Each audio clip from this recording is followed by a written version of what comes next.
Hi there, it's Paul here from Volaticus Films, an aerial production company interested in simulation and aviation. Today is the second part of a comparison flight between Navigraph Charts and Foreflight. Both decent apps that can be used in flight simulation and kind of both enhance the experience in quite different ways. The first flight was from up in Palo Alto down to Van Nuys, where we're parked at the moment on a bit of a uncharacteristically grey day in California. We're going to be flying up to Las Vegas. Last time we used Foreflight as the main navigation aid with Navigraph in the background.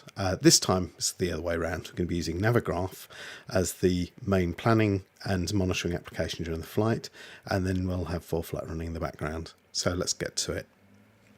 Okay, so we're currently on Navigraph. We have the aircraft position here at Van Nuys.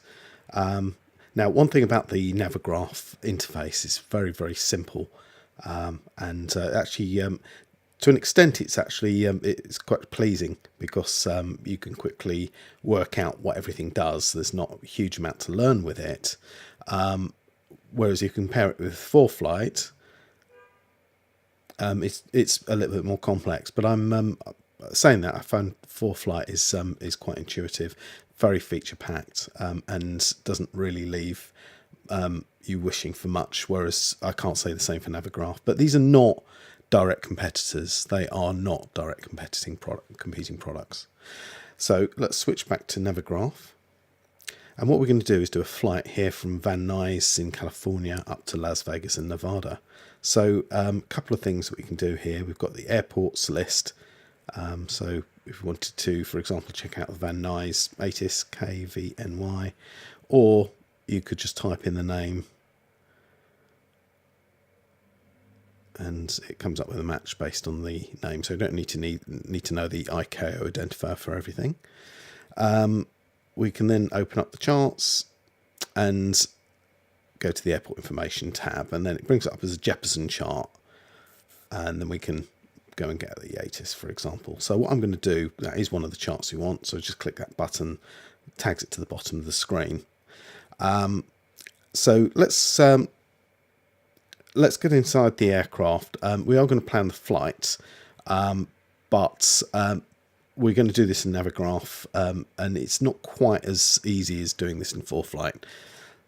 So let's go, just close this for the moment. Actually, we'll keep that in the background. So there's different views here. This is the map view, fairly obviously, and it's an IFR chart. If I just zoom out, you can see a bit more detail. What I like about this is as you zoom in and out, you don't find it's overwhelmingly complex. So as we zoom in, details removed as we get closer and closer. Whereas Foreflight, you have to really manage that level of detail. You get a lot more information on the Foreflight screen, but you have to really set it up and manage it more than you do on Navigraph.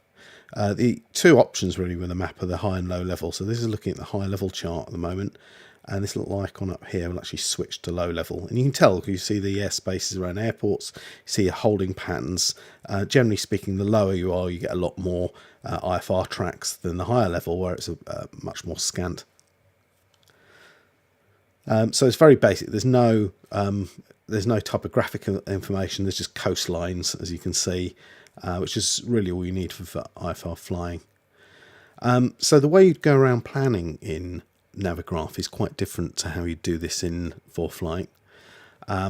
It's much more of a manual process. It's much more of a belt and braces kind of pilot approach, where you look at charts and you make a note of the points. So we're parked here at Van Nuys at the moment. What I'm going to do is just create a flight, which is a route between two destinations, fairly obviously. Click the flights button down there, and then plus to add a new one. Now we have to give it a name, so we'll say KVNY KLAS. And then next. Now we won't put the route in quite yet, but we'll put KVNY as the origin airport and KLAS as the destination. And we have to be a little careful with this because the touch typing autocorrect often likes to correct my ICAO codes to something quite different. And that's all we need for the moment. We just click create. And then rather surprisingly, nothing happens. And that's because it won't automatically select that flight, which I think is kind of would expect it to do. So you have to actually click on it to select it. And then it's a straight line between the origin and the destination.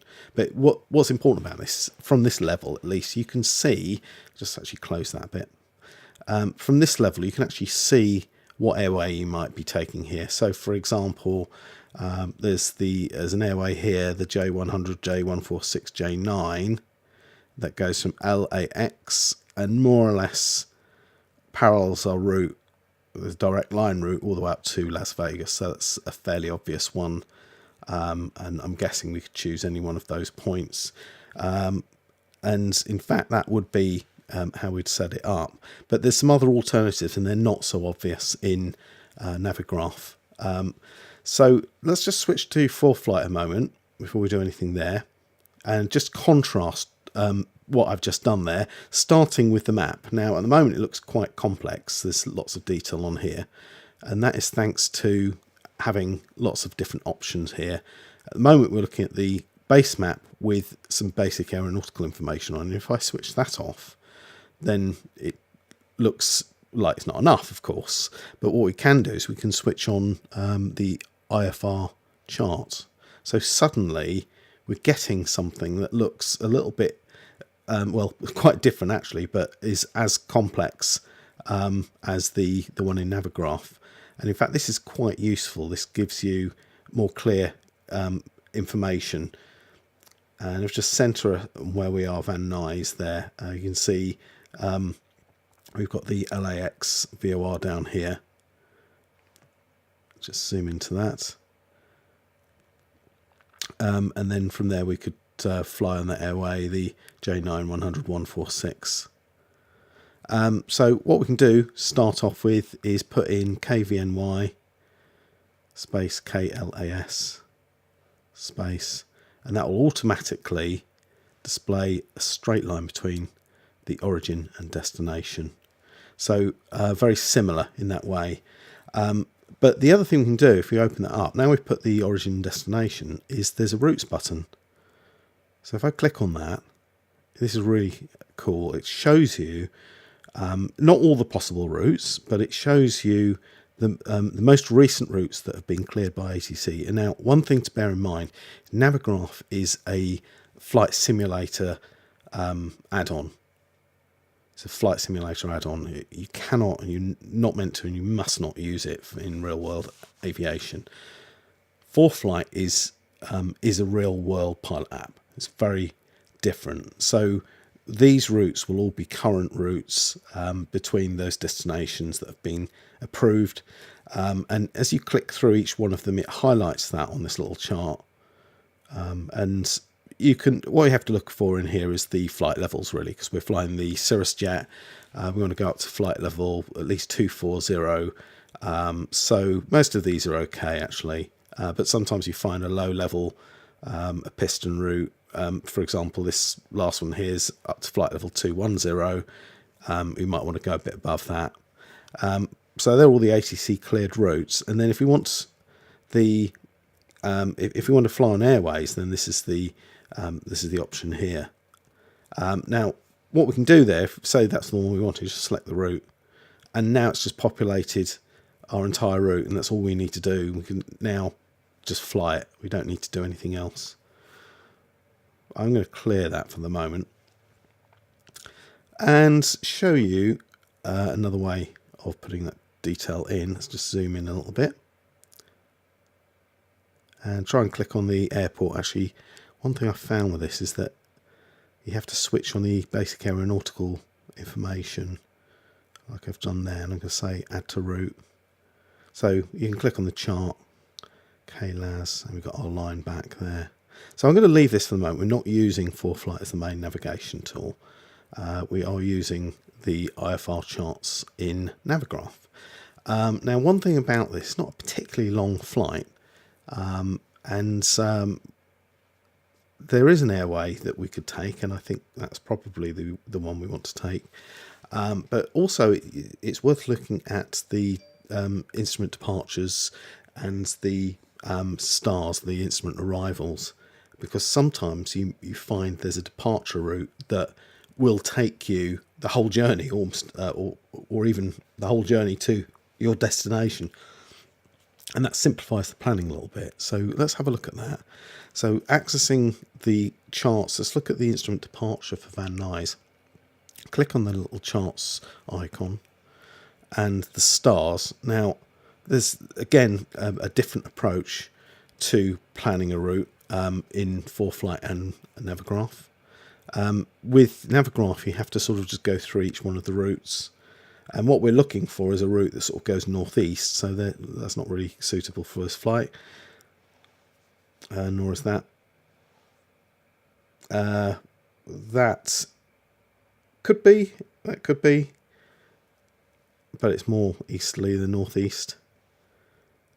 Same with that. Same with that. And the same with that. Of course, these are stars, so I'm looking at the wrong tab. Let's go through the SIDS, because we're going from Van Nuys. So that's not really suitable. That's not. Okay, well that is, and in fact, you have a look, it goes up to the Las Vegas VOR. So that's very suitable. That's an RNAV route, which is fine for this aircraft. See what else we've got though. I'm going to just click on the button there. That's going to hold that. So very similar.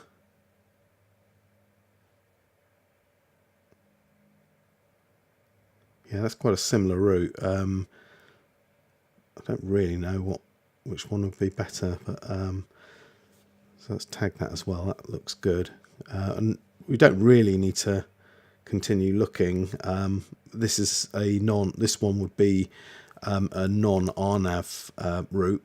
As you can see, it's IFR fixes, VORs, and could possibly have NDBs, but they're none in there at the moment. And this is so yeah. This is suitable, I suppose, if you're flying on northerly heading. I don't have the ATIS at the moment. I don't see any activity. You should really have that in mind, what the weather's doing. I'm just going to switch over to Foreflight for a bit of assistance. For some reason, the ATIS is not working at Van Nuys on X-Plane for me, so I need to switch over. And we'll bring up Van Nuys full screen for the airport. So the weather is 200 at 3, so that's southerly, but it's very light. We could actually opt for a northerly departure with a very minor tailwind. It's not really a problem.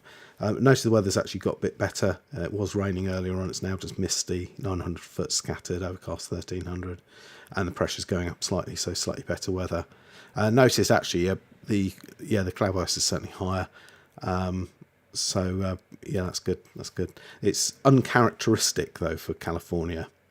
So so back to the plan here. So we could actually take off in a northerly direction, pick up from IPO and fly this route, which is the Newell 9 departure, and I think that's what we're going to do.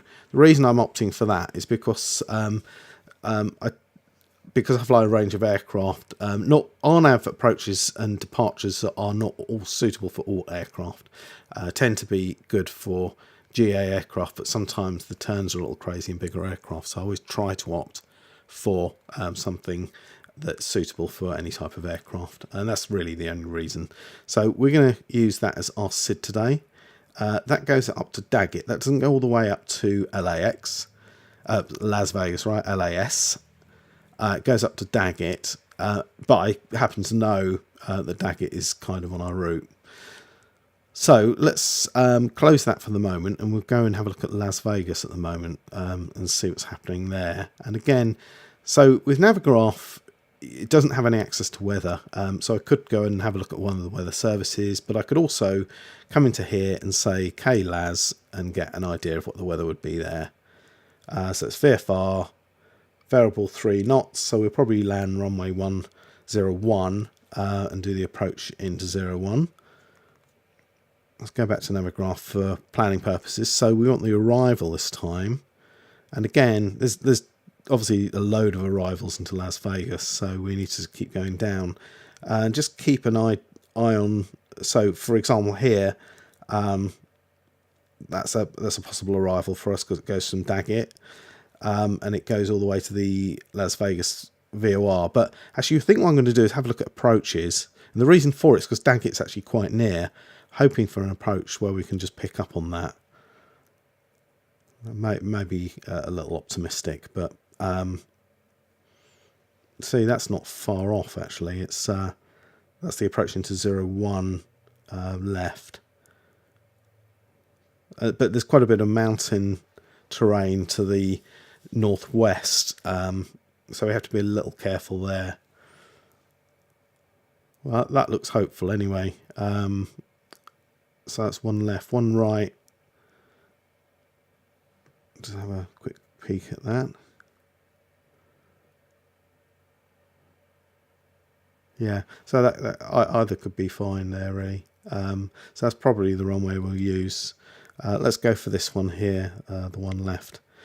And we'll plan for that. And the entry point there is Crudy, K-R-U-D-Y.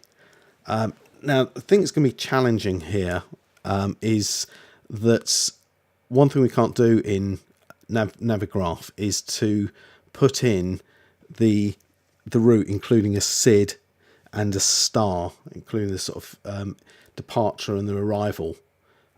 It will plan IFR routes in accordance with Airways, and it'll track your position on there, and it will also track your position on an instrument approach. But if we decided that we were actually going to plan this to fly an instrument departure that almost takes us to our destination, it's not going to be able to display that. It's not going to be able to display it because for some reason it doesn't display your instrument departure routing or arrival. And that's where it's limited. That's where it's a bit limited. And that's where, if you were thinking about one or the other, you may just go for both. Because Foreflight does indeed display everything. And let's have a look at that now. So we've got our basic route in there. We're going to say fly procedure. I'm going to do the instrument departure from Van Nuys. And you see how beautiful the graphics are here. You get all the departures and showing you on a map where they go to. And you see the red ones, Hazy 7, and to an extent Harry's 1. But Hazy 7 is ideal, really. And we could say fly that all the way to Las Vegas, add that to the route. Okay, and show us the route and get rid of the flight plan, and there it is. Simple as that. So as well as choosing a route, a prior approved AC route, you can also very quickly build that, and that's just from an instrument departure. We've not even thought about the arrival on KLAS. And then we can say, from Blazin, let's go direct into Las Vegas. We'll connect up with an approach.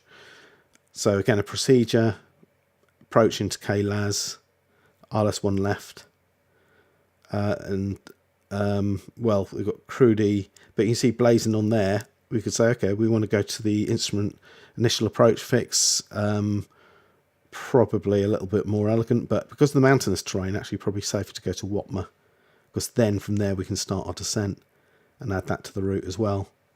And there is a slight issue here because our instrument departure Van Nuys actually goes direct to Las Vegas VOR, the Las VOR. What we actually want to do is we want to fly from Blazin direct to Watma. So there is a way of doing it. I'm trying to remember how to do this now, but I think we can, if we can select the LAS part of that, it's going to be very difficult.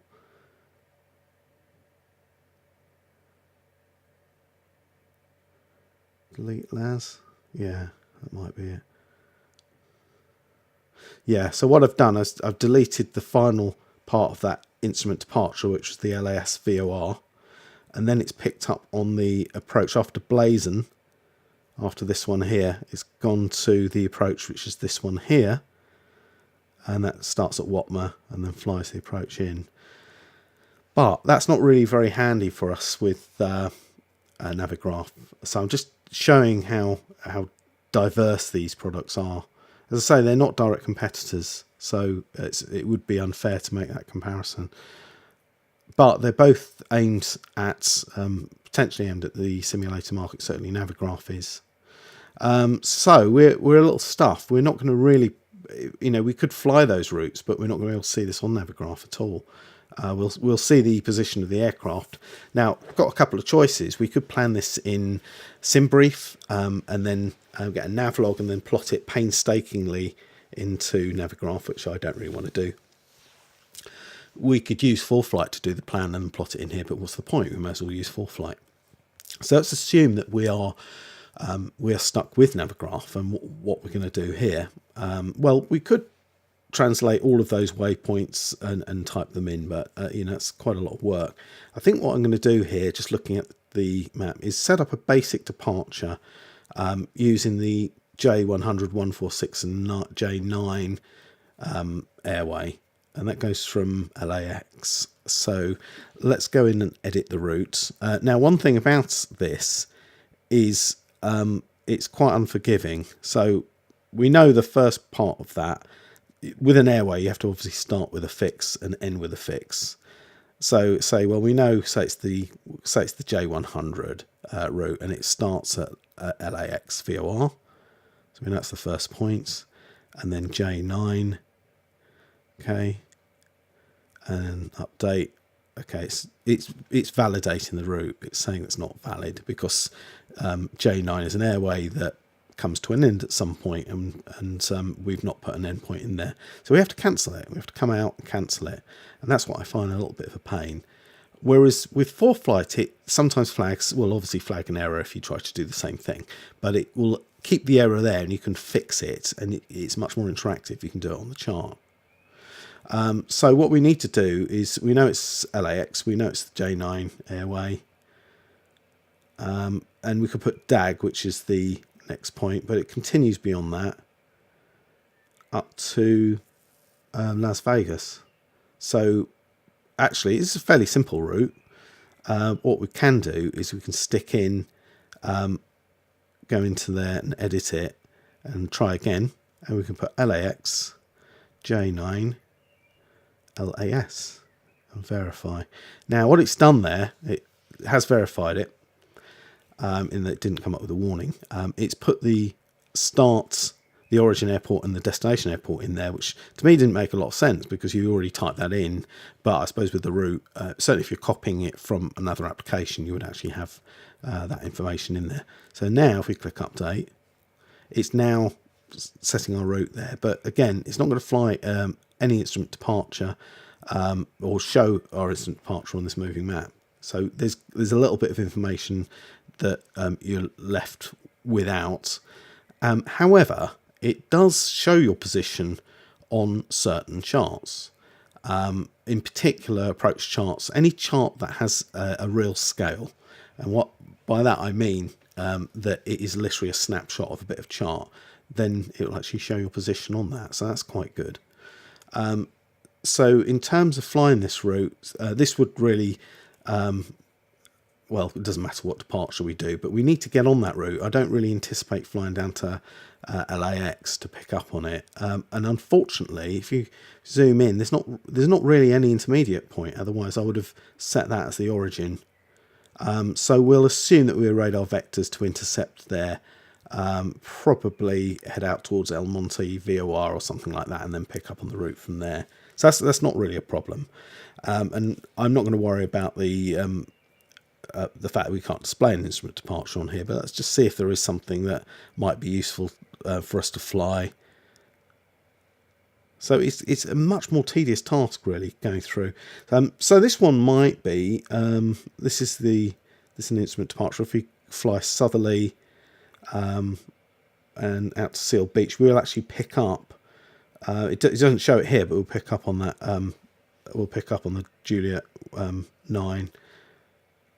airway. So that could be a good one to fly, but it's not very detailed. That's not good. That's the Harry's one.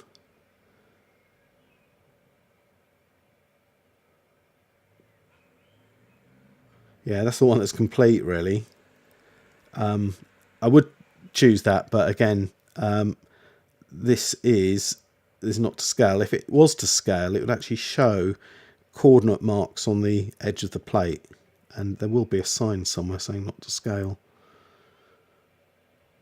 Yeah, there it is, not to scale. I think what I'm going to do is I'm not going to worry too much about the different routes here. We'll fly a vectored departure from Van Nuys, which is probably what you'd end up doing. And then into Las Vegas. Well, we'll sort that out on the route.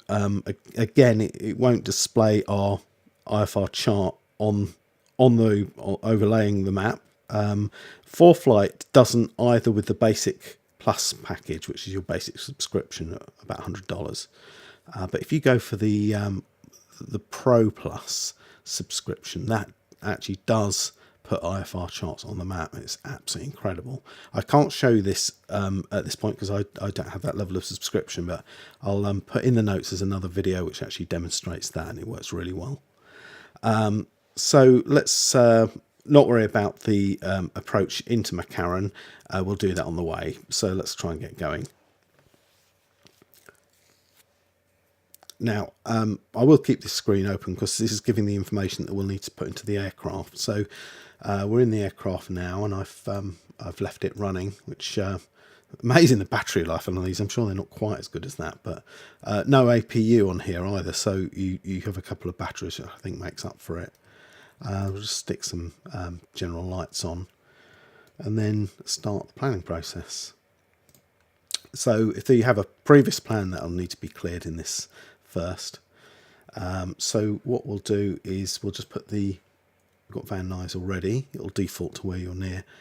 We'll put Las Vegas in here next.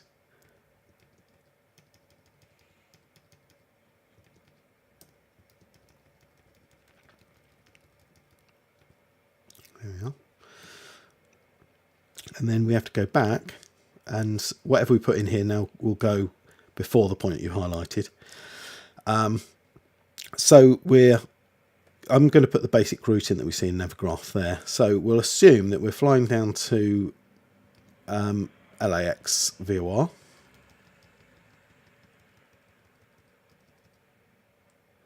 And then picking up the airway from that. But that's not actually necessarily the way to do it in this with this navigation tool.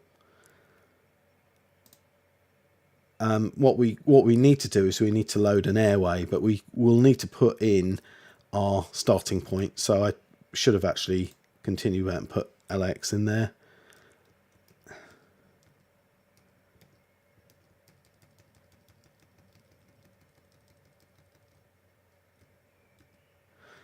Okay.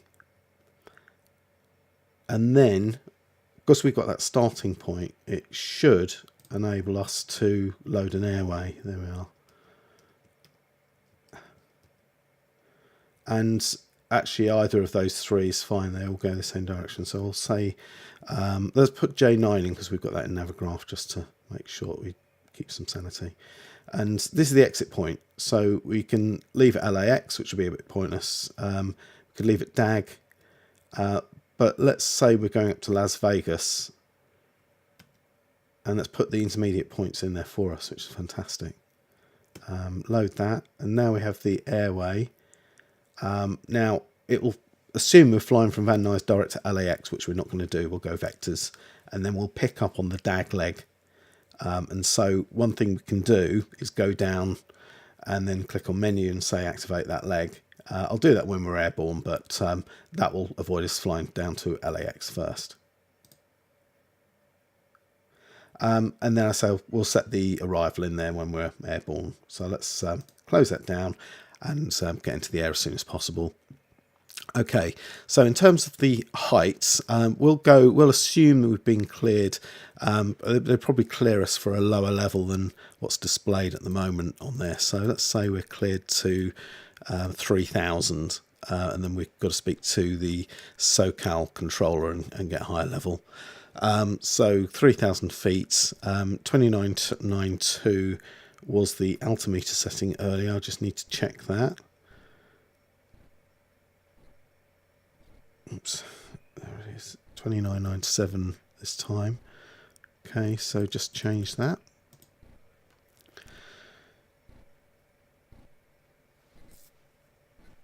And then back to Navigraph.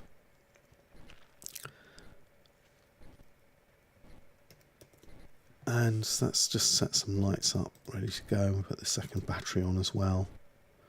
And for this flight, we'll try to get up to flight level 280. It's a bit of a laboured climb eventually. After anything over about flight level 200 is a bit laboured, but quick outside check, nothing to affect. Now we'll start up.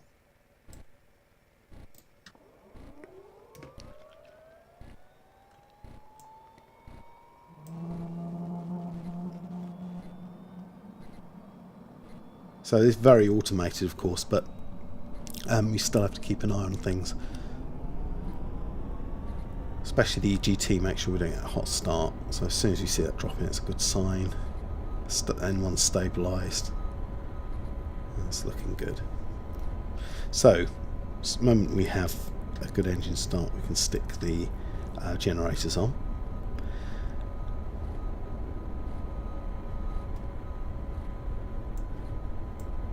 And just have a look at the details here. The power, electrical power is good. We've got plenty of power available, just drawing 1 amp there. The volts, 26.5 volts.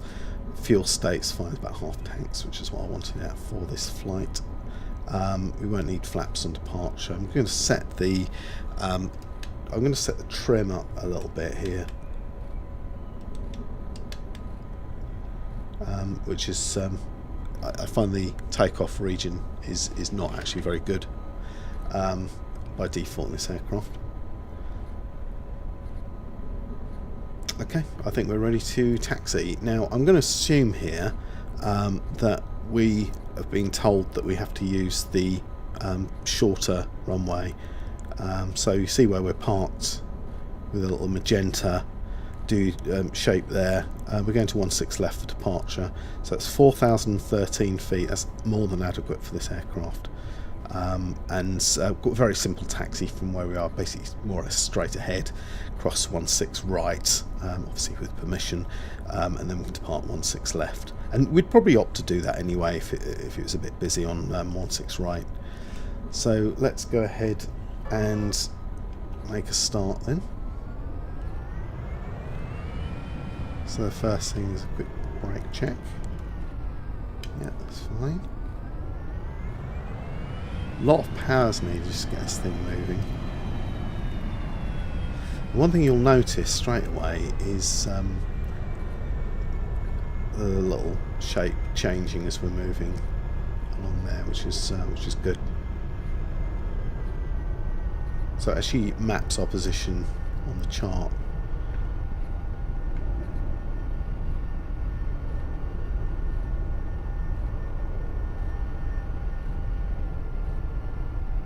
Actually, I've overdone that a little bit, but never mind. Just a quick eyeball on the windsock, and it's fairly light here. So, get permission to cross 16 right.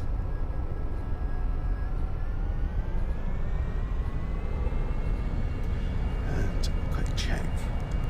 That's all looking good. So this is just a stock airport on X-Planes. Rather good. They do vary a bit. I always like to have a look where I'm going to make sure that I'm not going to land and find it's just a runway in the middle of nowhere. But this is actually one of the more healthy airports in the sort of stock library. So we're backtracking on runway 16 left at the moment.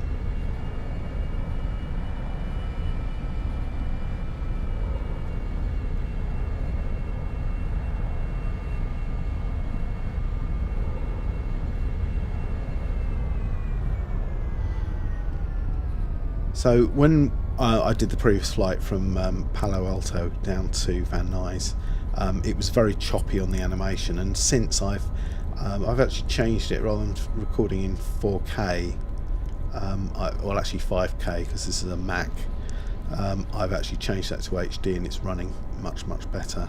Although it did surprise me a little bit, because when I started lowering it, I lowered it to 1/4 of 5K, and there was almost no discernible difference in the frame rate, which I was expecting it to go through the roof. But HD is good, and that's what we're on at the moment.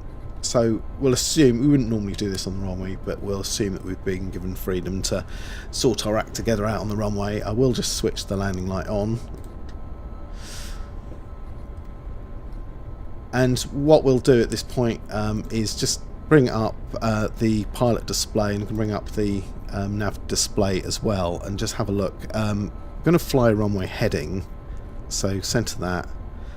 What I'll do after takeoff is engage the autopilot, and that'll hold the wings level. Well, hold the wings as they are, so if I've got a slight turn to the left, it'll hold that, so it's not necessarily what I want. I'll switch to heading mode fairly quickly, and then what we'll do is use the map in Navigraph to establish where we need to go, assuming that we've got ATC vectors, but we're maintaining 3000 for the moment. Okay, we're ready to go. So what I'm going to do, I normally keep these off for takeoff.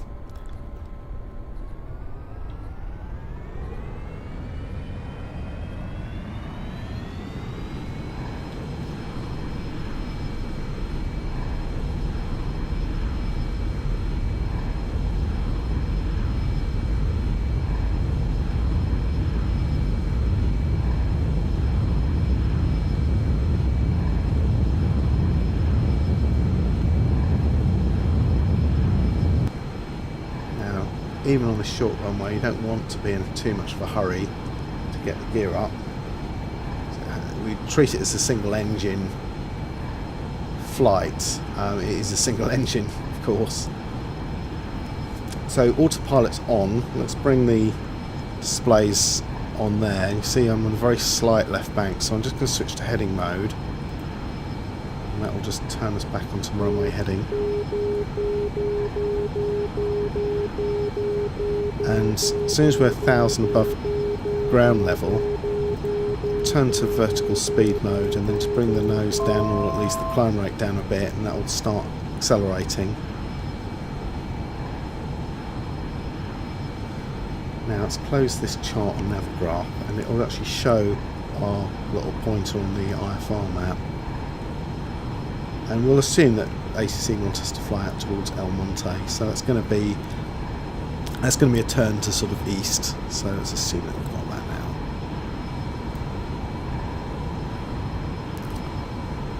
It's approaching 3000, which is our initial climb altitude.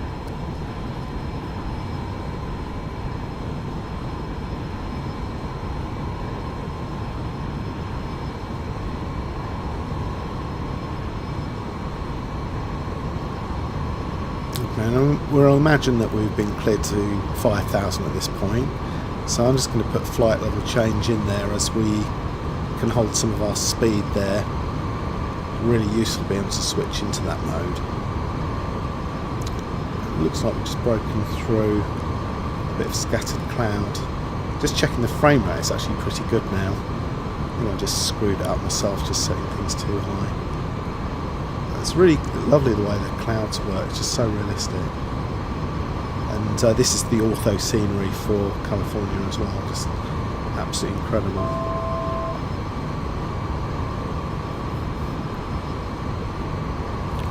And at this point it's probably good to set up our navigation part of the flight. So currently it thinks we're flying towards LAX, which we're not going to.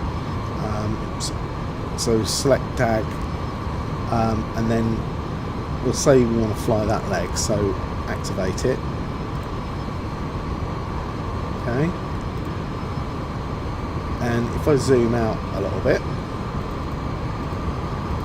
you can just about see the magenta line just down here. That's what we're aiming towards.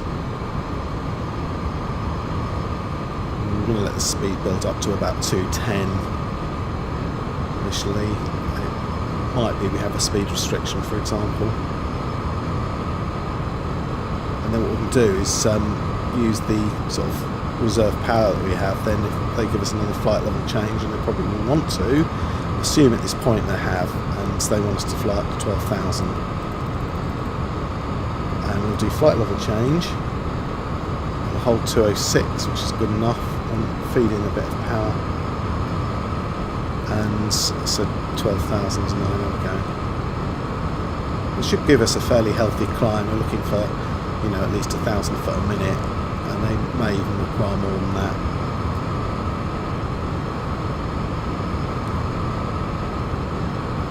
So that's Navigraph's display.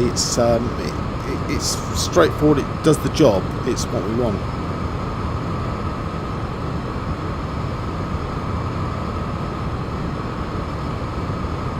Foreflight, on the other hand, offers us something quite different, and what I'm going to do, we'll leave that route in a moment, not flying that route, just centre on where we are.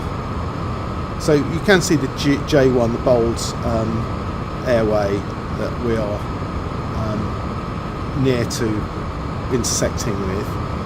One thing that I have on my Foreflight subscription is the synthetic vision, which is this. And this is really handy for positional awareness. It shows you the terrain, very basic terrain, almost like a sort of 1990s flight simulator. But it shows the mountain peaks, and it shows that we're still kind of in danger if we've levelled off at that point. And as we turn onto Juliet's 9, you'll see that in a bit more detail. What I will do in a moment, I'm going to put the same flight plan in that we have. I'll put that into Foreflight so we can track the same route on the two different apps. So one thing I have switched off is the centre aircraft position, this little icon here, and that will then move the map in accordance to the aircraft. So all we have to do is wait until we're close to our track, and we can see down here we're just under 4 miles off track, and that's obviously going down, and it uses the sort of VOR bar to say fly right, which is kind of what we're doing, flying the right intersection. When we get near it, probably a mile or so away, I'll switch to nav mode, and that should then bring in it'll try and fly and intersect to it, and then join up and fly the route from there. So let's do that.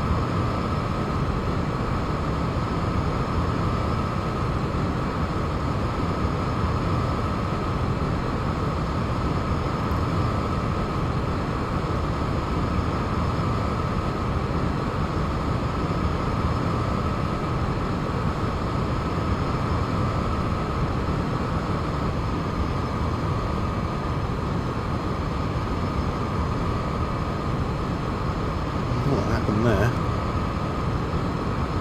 something odd went on.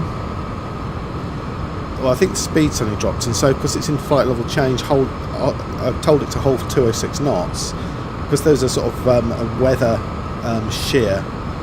It's put the nose down, stopped the climb, but now it's gaining that, should continue climbing. So let's switch to navigation mode now. So you see GPS come up here on the left turn, which is what we're expecting, and that should then follow the Juliet's 9 track.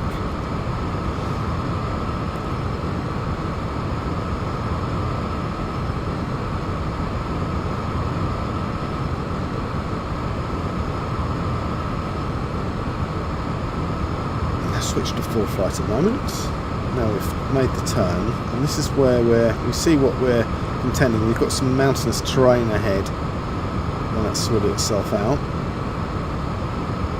So it's flying sideways at the moment. I think it's just correcting its position, but we are going to clear the terrain if we keep in a straight line. But you can see we're below the mountain peaks. They're about 10 or 11,000 feet, I think. So it could be we want to climb a little bit faster than we're doing. So we could change to vertical speed mode, and we could put that up to 1500. Feed a tad of power in as well.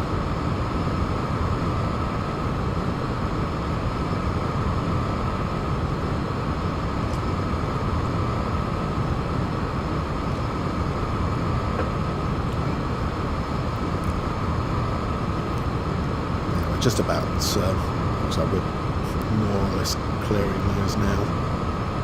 Obviously, that's the point of the IFR chart, is that you, as long as you're on that IFR route and you comply with the altitude restrictions, you will clear it. You don't need to have synthetic vision, but this is fabulous if you fly a small plane, just to give you better situational awareness. Really useful.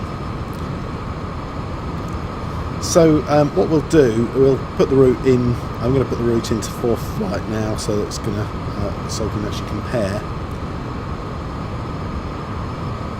I'll switch the synthetic off for the moment. It's probably easier to just clear the lot and put it back in. There's a lot of deletes otherwise. KVNY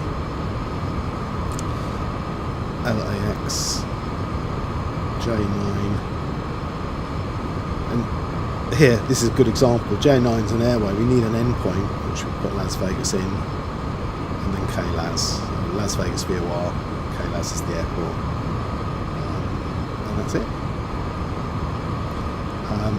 And it's now showing on the map. And in fact, if I switch the aeronautical information off, it'll make it a little clearer.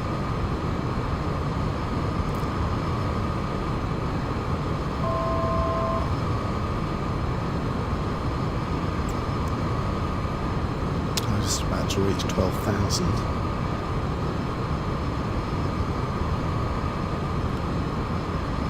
So we've got a slight tailwind, but the biggest factor here is a slight crosswind of 20 knots.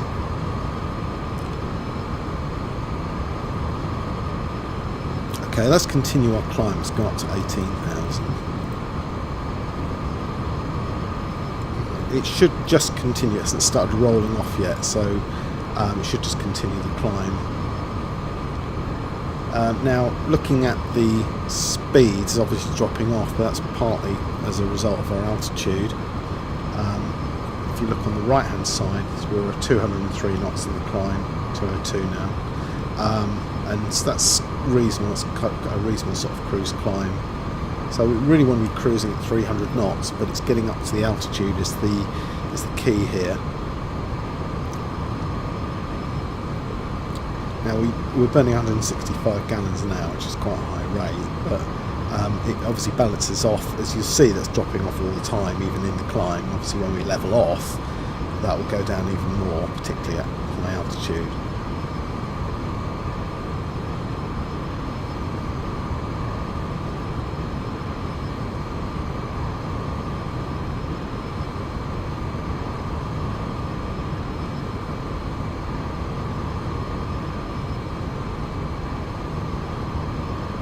Switch back to Navigraph. Now, another difference between the two is Navigraph is always north up. And what I mean by that is that it'll always look at the chart with north at the top of the page and your aircraft in position relative to it. I've set Foreflight in a similar sense. There's my aircraft, there it is. So that's north up, but with Foreflight you have options to change from north up to track up, which is what your display on an airline would look like. Typically a bit like this, with your aircraft in the bottom third of the screen, and then your track is up towards the top of the screen. The other option here is to have the aircraft more centrally placed in the screen, and that's quite useful if you're anticipating a turn, if you're flying an instrument procedure where what's behind you is also relevant to you. But normally I would normally fly with north up.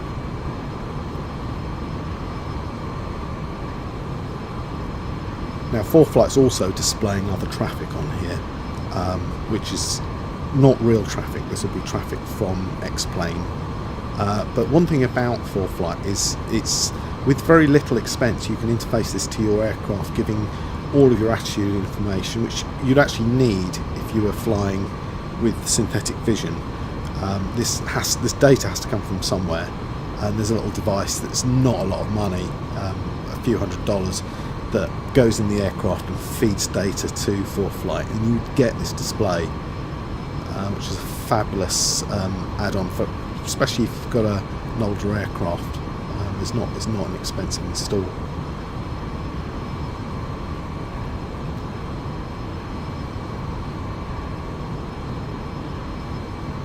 Okay, what we'll do is we'll just going to start having a look at the approach into Las Vegas.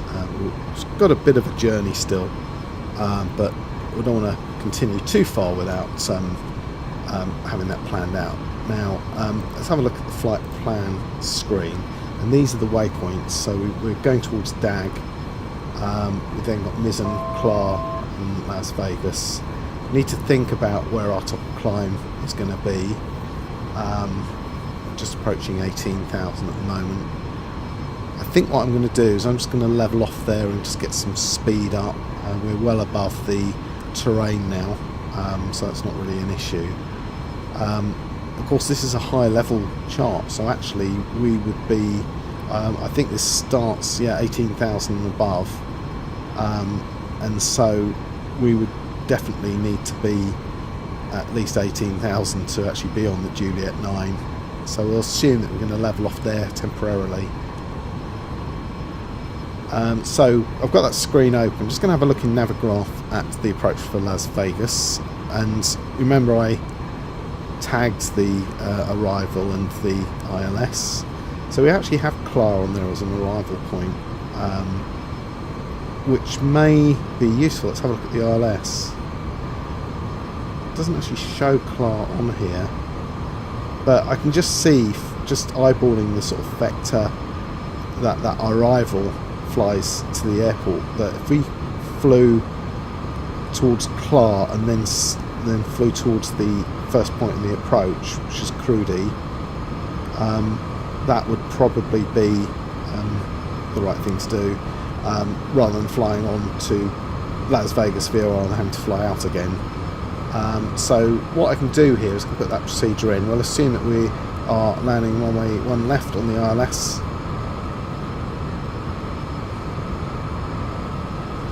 So we'll go into the procedures and we will select the approach. I'm not going to do an arrival today, and it's one left, and it's Crudy, its initial approach fix. Although actually I did say Watmer, I think, so I think we'll go for that. Actually, I just remember that from looking at the I don't know why it's not displayed on here actually on this chart, but Watmer would be the better fix to start with.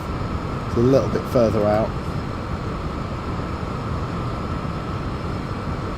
so that's probably what we're going to fly to from our I'm just trying to find it now. Hang on, let me just load this in while I think about it. Go back to, so from Clar to Watmer, and this is where it can be somewhat useful on Navigraph, but very useful in Foreflight, so you can actually have a look at how that's going to appear. So we can edit the route as we're flying it. What I'm going to do is I am going to go and edit that, and I'm going to say J9 not to Laz but to Clar, CLARR, and then Watmer, I think that's the way it's pronounced. Just verify that, and it's not very positive when it verifies, it just doesn't flag up an error. Just update it, and then just have a look at that last part. There we are. So that's what we're going to do. Clar, Watmer, and then Crudy will be on there. And I think actually, because we're looking at the upper level chart, switch that to the lower level chart. You should be able to see some of those waypoints on there. I don't really see anything at the moment. But from Watmer, I was hoping to see some of the waypoints as part of the ILS approach, but I don't really. I'm just going to, again, it uses a lot of your memory actually, because I'm trying to memorise some of these points, and I'm going to have a look at the chart. I don't see any of these on there. Here, I just noticed this in the top left, approach transition, so we've got Watmer, see that shank Crudy, and 11,000 is the sort of minimum height really for that. that's fine. So that's the approach figured out in principle, at least. So we're kind of just level speed, sort of 260. What I'd like to do is to get up a bit higher, because that's kind of our max out speed, and we should be able to get a bit higher than that. So what we'll do is put the vertical speed mode on, and then just bring it up, and we'll go up about, say, 1200 feet a minute. Don't want to push the power too much, because we're more or less redlining it now.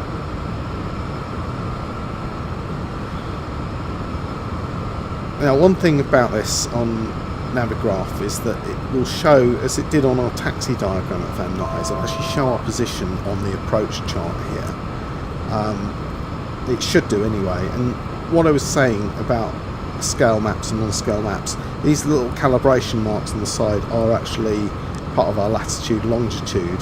And when you see those, then you know that the map is to scale. Now, there was a note up here that says not to scale, but that's just for that inset. But the general map is to scale, and I think most of the approaches are. So you should see our little chevron icon appear as we approach, but we're going to have to be quite close. So let's set up. I don't know why I did that. I ended up setting a climb rate, but it's climbed. It didn't actually maintain our altitude. Now, that's fine. So we'll go up to flight level 240. We have gone above 18,000, so we can go to standard barometer. And what I like about this is that it remembers our non-standard setting, so when we switch off it, it's still got that in there. It does mean that when we set up our arrival into Las Vegas, that we'll need to make a note of that.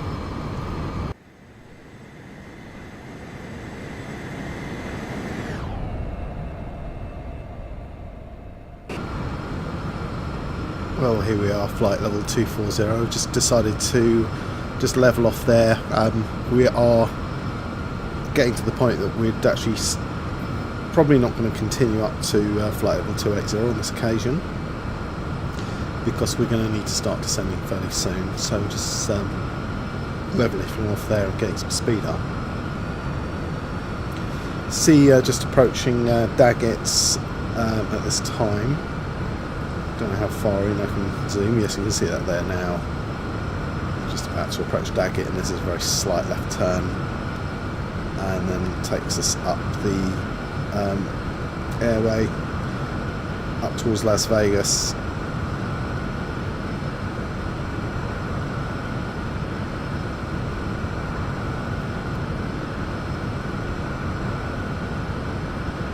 And just check on our route there. We're going up to Mizen is the next point. It's 12 miles away, and then Clark is 49, and then because our airway goes up to Las Vegas, we're going to peel off at Clark and go direct to Watmer.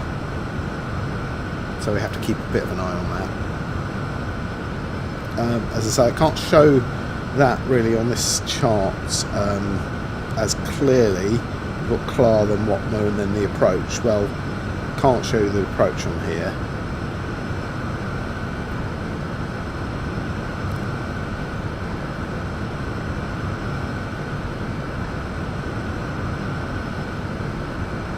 But actually, if we switch to the Clark 3 arrival, which is what I tagged earlier, you can see Clark on there, very clearly on there. And you can't see Watmer, unfortunately. So this is where the charts and maps feature of Foreflight Pro Plus subscription really would come in useful, because you'd actually see the whole route with your departure and with your approach as well, and you'd actually have fantastic situational awareness.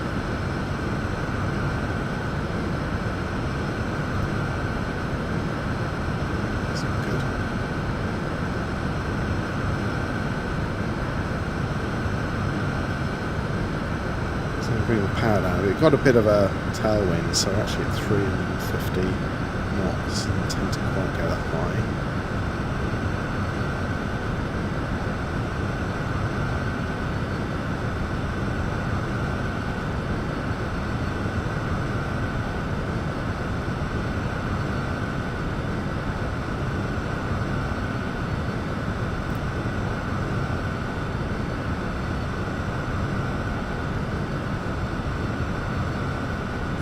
And actually, you can see on the chart, if I just get rid of the clutter, actually see from Daggett, see the magenta chevron symbol, just indicating where our aircraft is.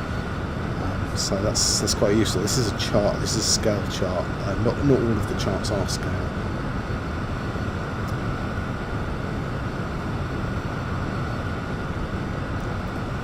And what we're going to do, we're going to try and descend to be about 12,000 by Clark. Well, that's kind of the minimum. Let me just check for the ILS. And it's this little bit here, 11,000 watt CDAX. So that's a sort of step descent as we approach the final approach fix. So we'll hold.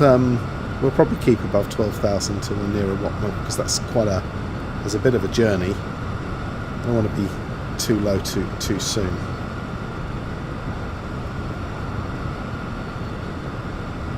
So this is the Ortho XP for Nevada. It looks amazing. It's stunning. You don't realise until you load it in how much of a difference it makes.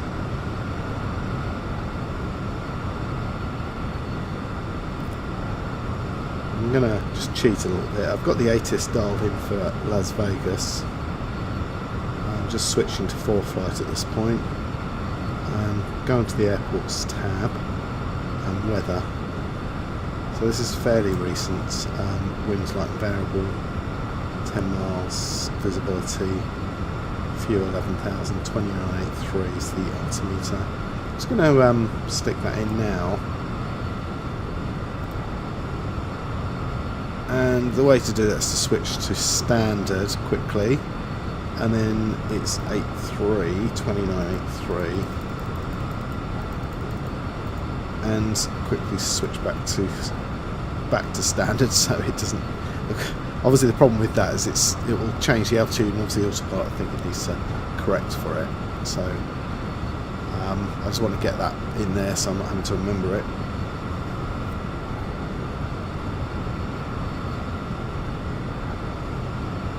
So even without the charts or maps, Foreflight has the ability to display the approaches. So what I've done here is I have put in the approach. I put CLAR as the exit point from Juliet 9, put the Watmer entry point to the ILS 01 left into Las Vegas, and it shows all of those points on the chart.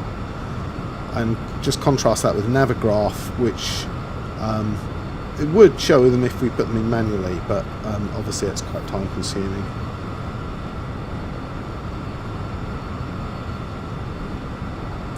So we're probably going to want to lose about 10,000 feet between now and Clar.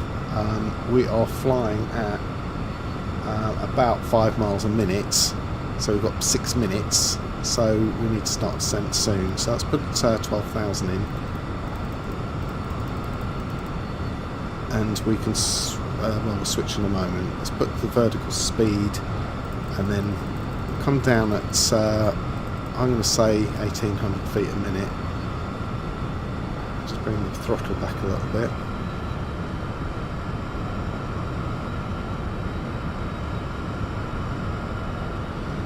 And then switch off standard barometer, and that should go to 29.83. I'm just going to double check that.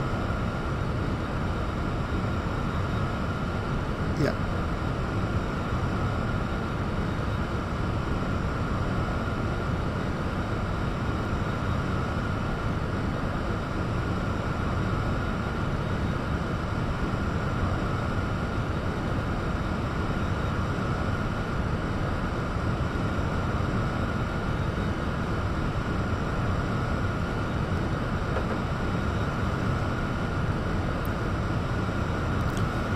So the other thing that Foreflight has on its chart, to say just dozens of levels of information, is we can also switch the VFR sectional on for the US, and that really shows those mountains and the height restrictions that we have. I normally keep that switched off because it's I don't normally need that level of detail.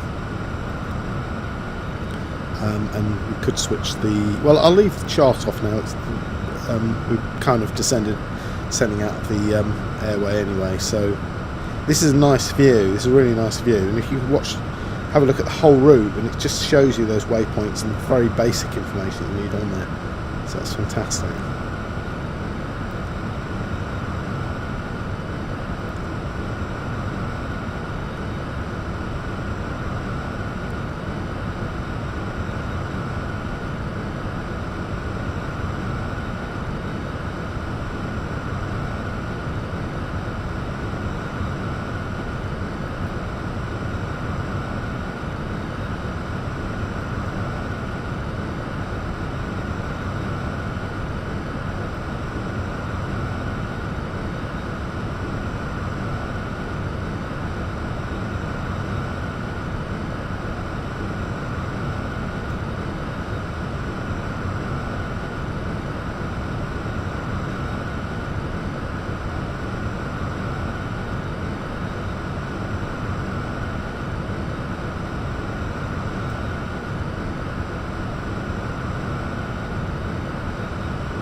Information Tango from McCarren.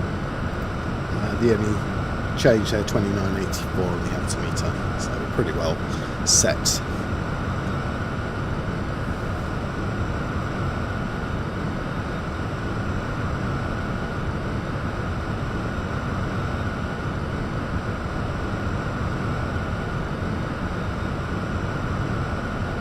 So we can use this little chart for the moment, showing our arrival. And we have to remember as well, as we get towards Clar, it's been programmed to go straight to Vegas, and we need to do a right turn at that point. So that's coming up fairly shortly. So what I'm going to do is get into the flight plan mode and highlight Watmer, because we want to fly well, actually we want to fly direct to Watmer.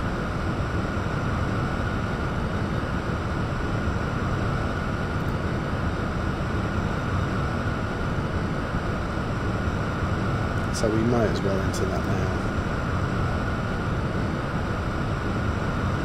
now. There's a reason why we might not want to say activate leg on the Watmer route, and that's because it doesn't really know where we're coming from. And because Las Vegas is the last point on the list, it'll assume we're flying away from Las Vegas towards Watmer, and that's absolutely not what we want, if that makes any sense.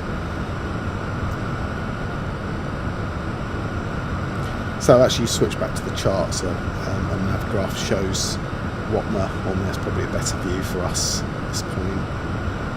And then as soon as we reach Watmer, we can switch to the IFR chart.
Continue down to 11,000,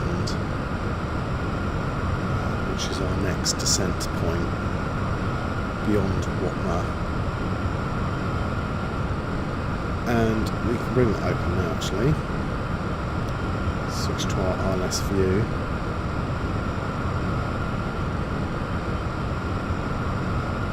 So the little inset's useful here, so when we get to Watmer we can then keep the scent going down to 11,000.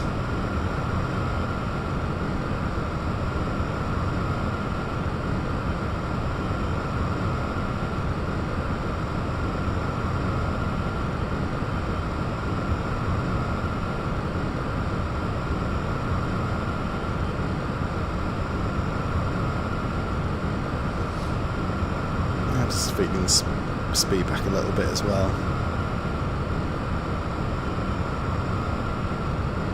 Let the speed drift off to well, we're okay actually, we're indicated well under 250 knots. True airspeed of course 249, so here's just arriving at Watmer at this point, so we can continue and maintain 11,000 to CDAX and then 9,700. So let's dial that next one in. 9,700 is there.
Set now to 9,700. Keep that speed under control. So on the route between Sealex and Shanky.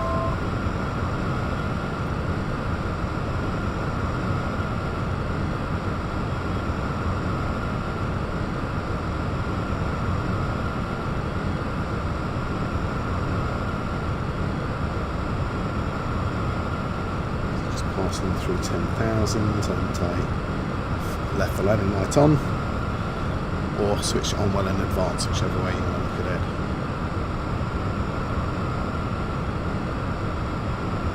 So speed up.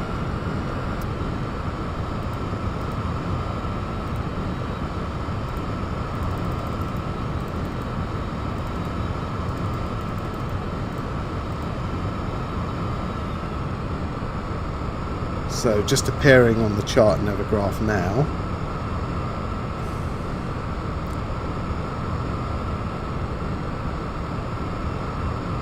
And we need to be 8,000 time for Crudy, so we don't have a lot of time.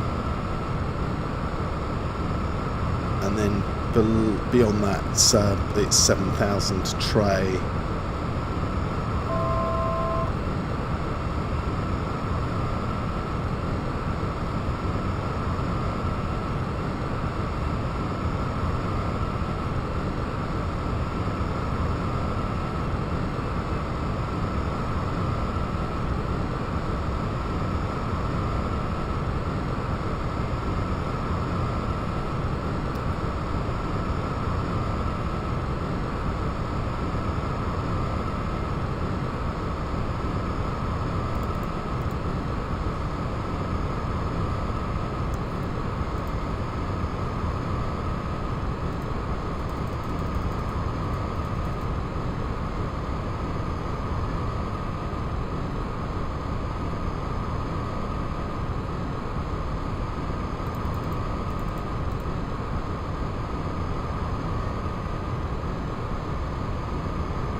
So 6300 is the next one.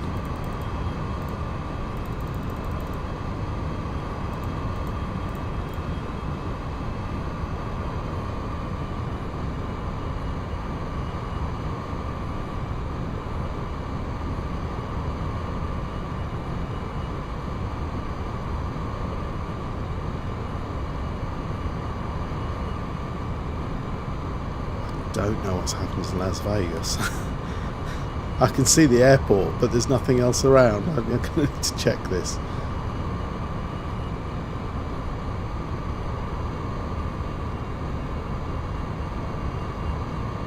So 53 will be the next descent. So let's put that in there. And Nuys, which is our final approach fix. And we're now on the localizer.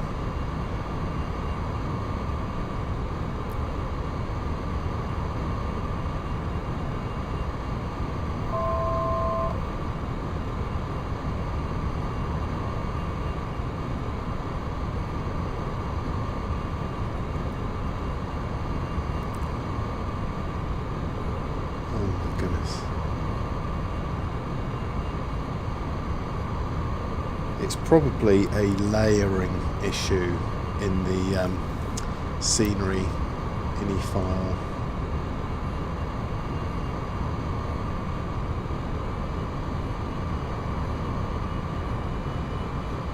Now, if we don't get the localizer, we'll fly a 160 approach. That'll be 963 foot a minute. It does show us a bit above that actually at this point. What I'm going to do is just disengage the autopilot. Caution.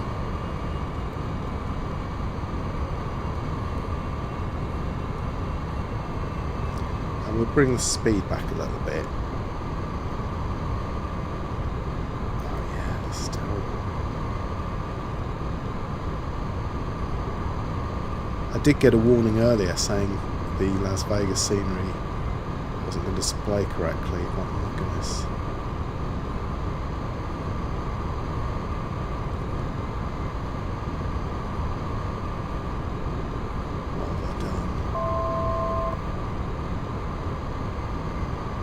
So I'll switch the gear down now and give us a bit of descent.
So yeah, just a quick comparison really on a flight using Navigraph as the main navigational tool. It's bearable. It's fine for IFR approaches.